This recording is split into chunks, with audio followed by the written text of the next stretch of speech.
श्री क्षेत्र वाडी रत्नागिरी इथं ज्योतिबाच्या दर्शनासाठी दररोज हजारो भाविक येत असतात। यात्रेवेळी तर ज्योतिबा डोंगरावर लाखो भाविकांची उपस्थिती असते।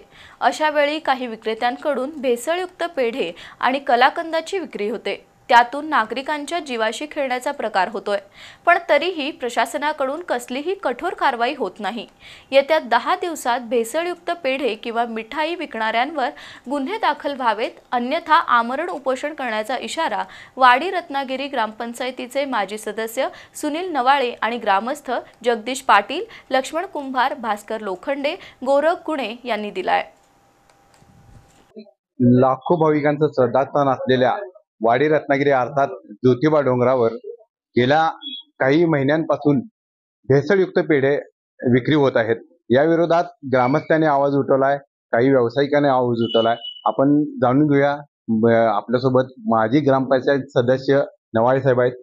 काय नेमकं घडलंय तिथं? ह्या मीटिंग मध्ये अन्न भेसळ प्रतिबंधक कुठंच दिसत नाही, कारण प्रत्येक वेळेला फोन केला जिल्हाधिकारी असून त्या जिल्हाधिकारीच्या मीटिंगला सुद्धा ते हजर नसतात आणि हे प्रांताधिकारी आणि तहसीलदार यांच्या अध्यक्षतेखाली मीटिंग असते, त्यांना सुद्धा त्यांना किंमत देत नाहीत असं माझं त्याच्यावर आरोप।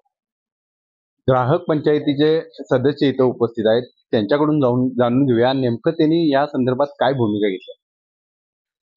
भाविक हा प्रत्येक म्हणजे कर्नाटक असेल, कोल्हापूर जिल्ह्याचे 100-200 किलोमीटर असेल, ह्या भाविक येतो। पण भाविक आला असताना त्याला दूषित पेढा घरी झाल्यावरच कळतो की बाबा ह्याच्यापासून मुलं आजारी पडणे, आई वडील म्हातारे वयस्कर असतील हे प्रसाद म्हणून खातात आणि त्याच्या माध्यमातून दूषितपणा दिसून येतो। त्यावेळी तो तिथं पण ग्राहक पोचू शकत नाही की माझ्या ह्याच्यावर दूषित झालं। मग जागृत आता हे नवाळे साहेब सारखे आहेत स्थानिक लेवल, ह्या जाऊन देतो खरं ह्याचे सपोर्ट हा अन्न भेसळ अधिकाऱ्यांनी करायला पाहिजे होता, पण त्यांच्याकडे तेवढा मिळत नाही। ज्योतिबा डोंगरावर जो पेढा विकला जातो, बहुतांश 70% व्यावसायिक हे बाहेर गावाहून विक्रीसाठी येतात आणि काही तर परराज्यातून पेढा तयार होऊन येतो आणि त्यामध्ये प्रचंड प्रमाणात भेसळ असल्याचं दिसून आले।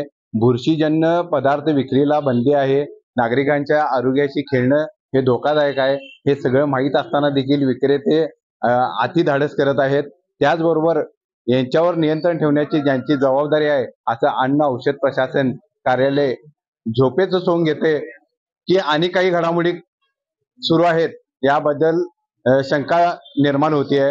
बी न्यूज साठी कॅमेरामन प्रथमेश कातडसह प्रमोद बनगुत्ते।